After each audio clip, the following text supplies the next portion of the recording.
Have you ever heard of someone being buried first, then executed? Well, that's what happened to Oliver Cromwell, the famous regicide and one-time Lord Protector of England, and it was only the start of the wacky, not to mention gruesome journey his remains went on, especially one particular part of his body. Put down your food and take a deep, steadying breath, because you're about to hear the bizarre story of Oliver Cromwell's head, from the time it left his corpse to the current secret location that the supposed head is in, and why that mutilated head is believed to be his.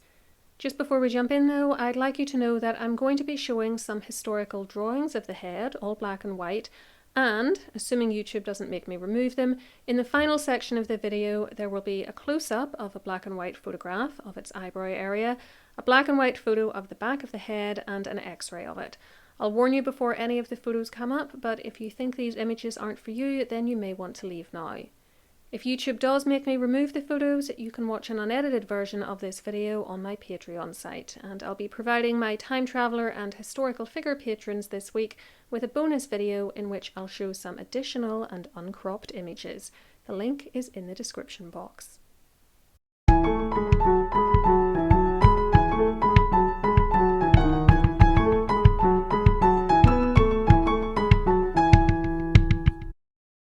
Oliver Cromwell, the man most famous for his part in the overthrow of the monarchy in 1649 and the execution of Charles I that January, died himself at Whitehall on the 3rd of September 1658, having ruled England in Charles's place as Lord Protector and King in all but name.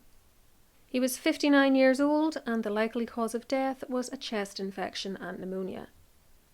Death masks were taken of the corpse, though it can be hard now to ascertain which ones were legitimate and taken from the actual body, as opposed to copies made from an original mould. He was also quickly embalmed, a point which is going to be very important later on. An account of this is to be found in a book published in 1663 called Flagellum, or The Life and Death, Birth and Burial of Oliver Cromwell, and written by a staunch monarchist called James Heath, who even went into exile for a time with Charles II. The book in general is very biased against its subject, and was called the chief fountain of all the foolish lies that had been circulated about Oliver Cromwell by a Victorian historian. But I've seen nothing in my other research to suggest that the basic description of how the body was treated is not accurate enough, though the emotive language Heath uses to describe it is probably a marker of how much he detested Cromwell. He said that, his body being opened and embalmed, his milt was found full of corruption and filth, which was so strong and stinking that after the corpse were embalmed and filled aromatic odours, and wrapped in cerecloth 6 double in an inner sheet of lead and a strong wooden coffin, yet the filth broke through them all, and raised such a noisome stink that they were forced to bury him out of hand, but his name and memory stinks worse. I love that little line at the end. It's totally unprofessional, of course, but it's funny because you can just feel how much Heath hated Cromwell. The story is repeated by the doctor named Bates who performed the autopsy, and who said that, though his bowels were taken out and his body filled with spices and wrapped in a 6-fold cerecloth and put first in a leaden coffin and then into a strong wooden one, yet the corruption burst through all, and the foul smell pervading the whole house, it was necessary to inter the body before the solemnities of the funeral. The only other point I'd like to make about the autopsy is that Bates also mentioned the brain being examined, which means that the top of Cromwell's head will have had to be removed, as that was the standard practice for getting brains out at the time, no taking it out through the nose like an Egyptian. That is another important point to keep in mind for later on. So Cromwell was buried relatively quickly after death, but as biographer Antonia Fraser has said, we don't know the actual date he was interred, as there is no surviving record for it. We do know where he was laid to rest, however, and it was here in the Henry VII Chapel in Westminster Abbey, at the base of the tomb of Henry, his wife Elizabeth of York, and their great-great-grandson James I, who had Elizabeth I booted out of the vault so that he could eventually take her place in there. See my video on the secrets of Elizabeth's current tomb to hear more. Nowadays there is a plaque in the floor to mark the spot where Cromwell once lay, and which I got this photo of back in 2022, because that's how long I've been wanting to make this video. It can take me some time to get to my video ideas, but I make it in the end. Now, given the lack of an official burial notice for this interment, stories arose over the succeeding decades and centuries that Cromwell hadn't in fact been buried in the Abbey. So what did these people claim had happened instead? One story was that he'd been coffined up and cast into the River Thames. Another was that he was buried on Cromwell family land, and several more placed his burial in various different churches and other spots around the country. Such stories aren't that unusual when it comes to famous historical figures. If you watch my video on the body of Richard III, you can hear the ludicrous tales told for centuries about what had happened to his corpse. They were all proven to be a load of hogwash when his actual skeleton was dug up in 2012. Just like in Richard's case, the stories around Cromwell's body were based on hearsay, and there's no credible reason to doubt that he was interred near Henry, Elizabeth and James, in a vault which soon became known as Oliver's Vault. A quick, quiet, private funeral wasn't the kind of end Cromwell's followers wanted for him, though. And so despite the fact that the body was no longer available, an empty coffin was taken from Whitehall to Somerset House on the night of the 20th of September, and there lay in state, topped by a richly dressed wax effigy of the dead protector, even wearing a crown as you see here. On the 23rd of November, this effigy was publicly conveyed to Westminster Abbey in a very grand procession, though apparently few turned out to watch the display, and it was left in the Chapel of Henry VII with no further ceremony for the simple reason that it was getting dark and no one had organised to have any candles set up in the Abbey. We now move forward to 1660, when Charles II, son of Charles I, was restored to the throne. He wanted the bodies of several now deceased regicides who had been so instrumental in the overthrow and execution of his father to be disinterred for posthumous punishment, and his Parliament agreed. That December it passed a resolution that the carcasses of Oliver Cromwell, Henry Ireton, who was Cromwell's son-in-law, John Bradshaw and Thomas Pride, these were two other regicides, whether buried in Westminster Abbey or elsewhere, be with all expedition taken up and drawn upon a hurdle to Tyburn, which is the spot in London where criminals were often executed, and there hanged up in their coffins for some time, and after that buried under the said gallows. The following month it was done. We even have a transcript of the receipt for 15 shillings to the man who was tasked with the job, and who was called John Lewis. Now, I've seen various dates for when this occurred. Cromwell's Oxford DMB entry, written by John Morrell, says the 26th of January. Antonia Fraser says it was done on the 29th, and I've got two contemporary diary entries written by Londoners called Thomas Rugg and Samuel Pepys, which both say the disinterment occurred on the 28th of January. Rugg's account is the best and says that the bodies of Oliver Cromwell and Henry Ireton, John Bradshaw and Thomas Pride were digged up out of their graves for to be hanged up at Tyburn and buried under the gallows. There is a little error here though, as Pride's body wasn't disinterred due to the fact he'd been buried in the inconveniently distant Surrey, and I assume that Rugg just knew the disinterments were occurring that day, knew that Parliament wanted Pride dug up with the others, and assumed that he would have been buried in the same place as them. He continued that, Oliver Cromwell's vault being broke open, the people crowded very much to see him, who gave 6p apiece for to see him. There was also a coffin plate with the remains identifying the dead protector's body, and he was initially taken to the Red Lion Inn in Holborn. This decision, which was maybe made to allow the remains to be dishonourably displayed and to make sure they were all ready for what was going to happen a few days later, has led to all sorts of unfounded rumours that perhaps the body was swapped for another and Oliver's real remains buried elsewhere. These stories overlook the difficulties that doing such a thing would have presented, given that the body was under guard, and finding and embalming a replacement who looked like Cromwell on such short notice is pretty ludicrous. It might also be the source of the confusion about the date of the disinterment. Possibly the bodies were dug up on the 26th and moved to the inn on the 28th. There would be similar stories told in later years, of which one was reported in 1664 by Pepys, who had read it in the French book of a Monsieur Sorbière. According to Pepys, that book claimed that it is reported that Cromwell did, in his lifetime, transpose many of the bodies of the kings of England from one grave to another, and that by that means it is not known certainly whether the head that is now set up upon a post be that of Cromwell, or of one of the kings.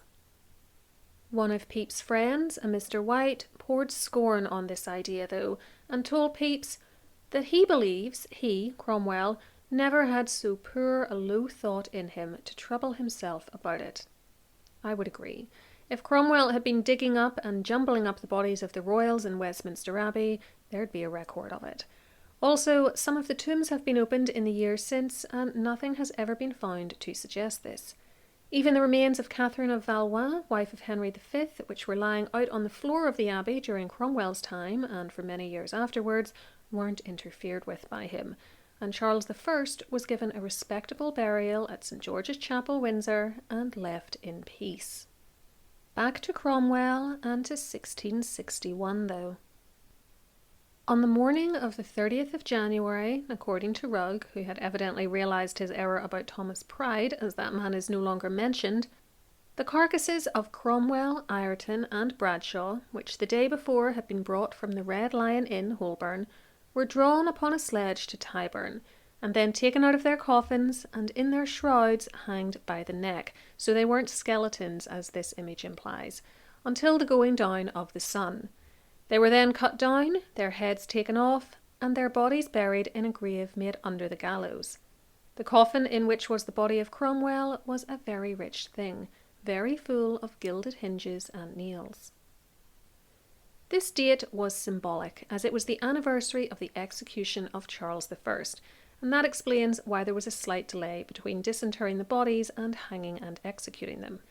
The fact that they were hung in their shrouds has added to the conspiracy theories about their identities, and there have been rumours that even if this body was that of Cromwell, it was somehow saved from the pit under the gallows and buried elsewhere. Again, though, there's no credible evidence to support this.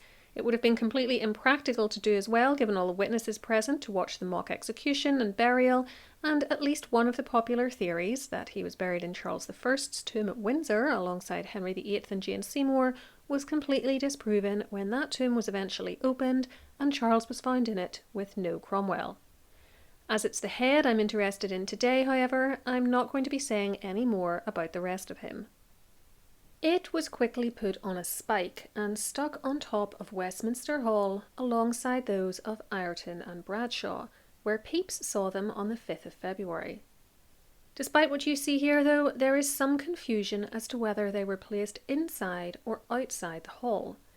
Pepys seems to suggest all three heads were set up indoors, quote, at the further end of the hall, while a contemporary news sheet, the Mercury, indicates outside, saying, the heads of those three notorious regicides were set upon poles upon the top of Westminster Hall by the common hangman. I lean towards outside myself, as I think the point was to show them off to as many people as possible, and Westminster Hall was always in use, so you wouldn't want rotting heads inside it. But it's always possible the heads were put up indoors, then very quickly moved out. The head seems to have remained in place throughout most, if not all, of the rest of Charles II's reign, and he died in 1685. This very public display of the now unveiled head is part of the reason I am sure it was Cromwell's. Though Dr. Bates's account indicates that the embalming of the body hadn't worked particularly well, the embalming of the head at least appears to have been done so well that it stayed in excellent condition, and had it not been him, we'd know about it. For those who saw it during the 1660s, 1670s, and maybe the 1680s, would have been well aware of what the real man looked like, and would have known if they were looking at a fake. There is also an apparently contemporary account of the remains written up by a Spanish merchant called Edward or Samuel Sainthill on the 30th of January 1661. Perhaps this is an anglified version of his name because it doesn't sound very Spanish. The original manuscript appears to be lost, but it is referenced and quoted in a couple of late 18th century books, and it read, The odious carcasses of Oliver Cromwell, Major General Ireton and Bradshaw were drawn in sledges to Tyburn, where they were hanged from the neck from morning till 4 in the afternoon, Cromwell in a green cerecloth, very fresh, embalmed. The heads were later cut off, with Cromwell's requiring 8 blows in order to get through all the layers of cerecloth. They were then set up on the south end of Westminster Hall. St. Hill had apparently also included a little picture of the scene which showed Cromwell's remains wrapped up like a mummy's, with the legs and feet not showing. If this account is true, and remember we can't check the original document, then that detail, along with the comment that Cromwell was very fresh, embalmed, would indicate that the embalming wasn't as poorly done as other sources might have us believe. The story of how the head left its perch on top of Westminster Hall is very unclear. There was a head, said to be that of Cromwell, in the possession of a French or Swiss man living in London named Mr. Claudius Dupuis in 1710, but this cannot be confirmed. It is mentioned in the account of Zacharias Conrad von Uffenbach, who visited Dupuis' collection in July that year and who doubted the head's veracity, though he did note that it was on a wooden pole, as would be expected. At the very least, this account suggests that the head was definitely not on the hall's roof by 1710, otherwise a story like this would not have been plausible. What are some of the other explanations for the loss and later reappearance of the head, though? Next, we have a catalogue entry dated 1720 and belonging to the Ashmolean Museum, which noted items donated to that institution. It said, "In the year 1672, Oliver's skull was blown off the north end of Westminster Hall, down into the leads of the same," this might mean the gutters along the edge of the roof, "and taken from thence by Mr. John Moore, then in the Old Pets. Some time after this he gave it to Mr. Warner, apothecary, living in King Street, Westminster. Mr. Warner sold it for 20 broad pieces of gold to Humphrey Dove, Esquire, then Deputy Paymaster to the Treasurer of the Chamber, but had been Secretary to Fines when Keeper of the Seals to Oliver. This skull was taken out of Mr. Dove's iron chest at his death in 1687 by his daughter, Mrs. Mary Fish of Westminster, with which family it hath remained until given to Mr. E. Smalterall." This is a very messy chain of evidence, with 5 owners before the museum and plenty of opportunities for substitutions to take place. Plus, the first custodian of the skull, John Moore, could not be spoken to about how it had come into his possession, or verify that the object given to the Ashmolean in 1720 was the same one he had found in 1672.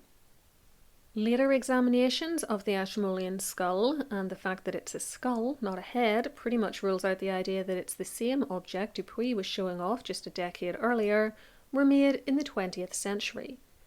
It was concluded that it was not Cromwell's, on the basis of the fact that it had not been embalmed and the hole in the top of it had been created by something sharp being inserted from the top down, rather than it being shoved onto a spike and the hole emanating from the inside out. Even if this was a skull from Westminster Hall, perhaps it was a different person's, for other people's heads were set up there too. That brings us nicely to the third story of what happened to the head. The next account also comes from 1720 and is found in a book about the history of England by Lawrence Echard, Archdeacon of Stowe. Echard discusses the execution of Sir Thomas Armstrong in June 1684 and says that his head was set up on Westminster Hall between those of Cromwell and Bradshaw. Now that might suggest, according to some secondary sources I've read, that Ireton's head was no longer there, leading to the theory that his was the head that blew down in 1672 and was later taken to the Ashmolean or made its way to Dupuis. This is a pretty weak hypothesis though, and the later examinations of the Ashmolean head concluded it was unlikely to be Ireton's or Bradshaw's for the same reasons already listed, lack of embalming and the appearance of the hole in the top. Is Echard a good source though? Well, he was only 12 in 1684 and published the relevant book 36 years later, so there's definitely some room for error here. On the other hand, the events of 1684 were still within his own memory, and he'd have had other people to speak to about them, and sources which may no longer be available to us. so he's not a terrible source for this piece of information either. In any case, this is the last clear mention we have of the head being on Westminster Hall on any particular date.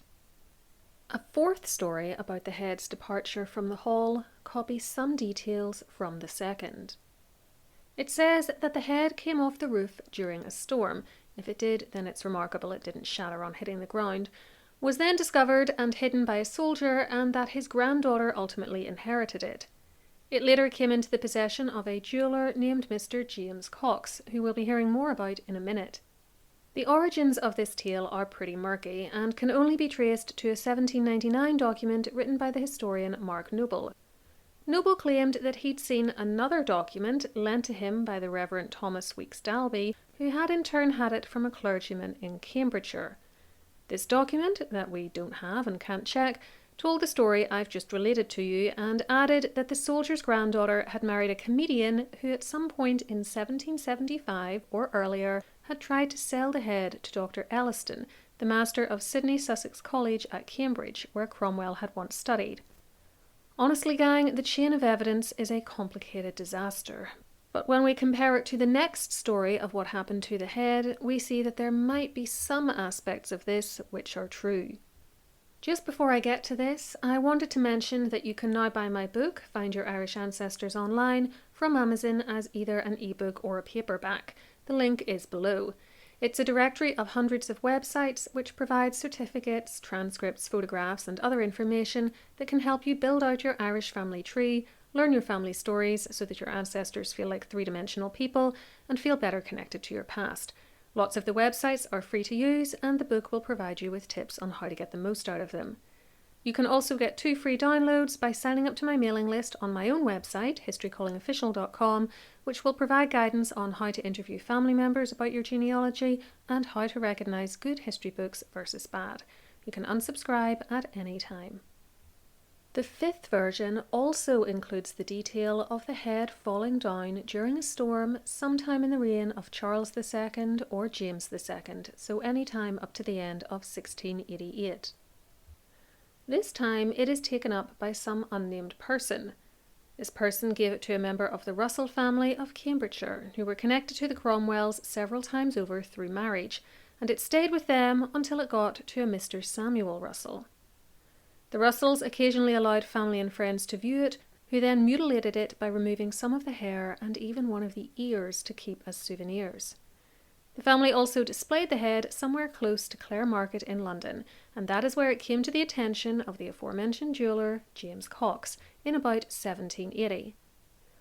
So we can see that stories 4 and 5 do overlap a bit, and I've seen it argued in some of the secondary sources I read during research for this video that the comedian from story 4 was actually Samuel Russell. Eventually, Russell was prevailed upon to sell it to Cox in April 1787, and here we have documentation to back this part of the story up in the form of a notice, much like a modern-day receipt, from Russell confirming the sale at the price of £118. Upon his retirement, Cox sold it on to 3 unnamed brothers who put it on display in Mead Court in Old Bond Street in London. The source for this story, up to this point, is this 1799 tract written to promote that exhibition, where you could see the head for 2 shillings 6d, and which also provides a fairly detailed drawing of it at that point, albeit in a fantastical setting. The tract gives several reasons to suppose this was the genuine article. First and foremost, it's the head of a man who had been embalmed, then beheaded, then the head had been put on a spike. This is an extremely unusual sequence of events. No one at the time could think of another Englishman whose post-mortem treatment fitted those parameters apart from Henry Ireton, and neither can I. Plus, the very act of embalming at that time was rare. It was expensive, it had to be done by an expert, and it was not available as a rule to the middling and lower orders. It indicates that the head was of someone of great importance, and makes it less likely that it was a fake. Add to that the fact that few people would have even known for sure that Cromwell was embalmed, though I suppose it might have been assumed given his status. Or if the fake was created early enough, it could have been done after his embalmed body was seen at its execution, but in that case, why did it take over a century for the fake to surface? Second, the damage to the nose and the 2 axe blows to the back of the head were consistent with it having been removed from the body after death and the nose squashed during the execution, as the head was not being held up by its owner at the moment of death, but rather it was flat on the ground in an awkward position. Third, there was the head's appearance. The hair was felt to be the correct colour, and the face seemed to match with medals and portraits of Cromwell. The writer of the 1799 tract said that doctors who had examined it in the 1770s, including Dr. Southgate of the British Museum, had concluded it was Cromwell's, which is hardly definitive evidence from our point of view, but I mention it because the head was presumably in better shape back then and might have been more easily recognisable as Cromwell. After 1799, the head remained with the family of the men who had bought it from James Cox until about 1821, some sources put it a few years earlier in circa 1814, when the daughter of the last surviving brother, who had recently inherited it, sold it to a Mr. Josiah Henry Wilkinson. From then on, it would be known as the Wilkinson head, and there is no doubt from the descriptions of it that it is the same one owned by Samuel Russell and sold to James Cox in 1787. We don't have any colour images of it, but when the well-known novelist Maria Edgeworth saw it in 1822, she described it as being covered with its parched yellow skin like any other mummy, and with its chestnut hair, eyebrows and beard in glorious preservation. The head is still fastened to the inestimable broken bit of the original pole, all black and happily worm-eaten. It passed down through the Wilkinson family until 1960, when it was finally buried in the antechapel of Sidney, Sussex, Cambridge, on the assumption that it was indeed Cromwell. The exact location is a secret, known only to a few people at a time, in order to protect the head from any further investigation or mistreatment. The big problem with this head is, of course, the fact that unless we try to argue that the Dupuis head from 1710 is the same one that popped up in Samuel Russell's possession in the 1780s, we can't fill in the century-long gap in its history between the 1680s, when Cromwell's head was still most likely on Westminster Hall, and 1787, when we have definitive proof of it being sold to James Cox, though if we accept the stories of it being examined and verified in the mid-1770s, we can push its provenance back a little further. Still, the Wilkinson head is now generally accepted as most likely belonging to Oliver Cromwell, and this assessment is based on its physical features rather than its patchy provenance. I've read 2 detailed articles about this head from 1911 and 1934 and will summarise what they said and why their authors, who had examined it, believed it to be genuine. First, there is the strange combination of embalming, then execution and spiking, which I've already mentioned and which is unique to Cromwell and Ireton. Second, there is a little hole in the skin above the right eye where Cromwell had a well-known wart which can be seen in some of his less flattering portraits. I'm about to show you a close-up of that, so look away now if you're extra squeamish. This is it, and I've highlighted the little dent where the wart would have been.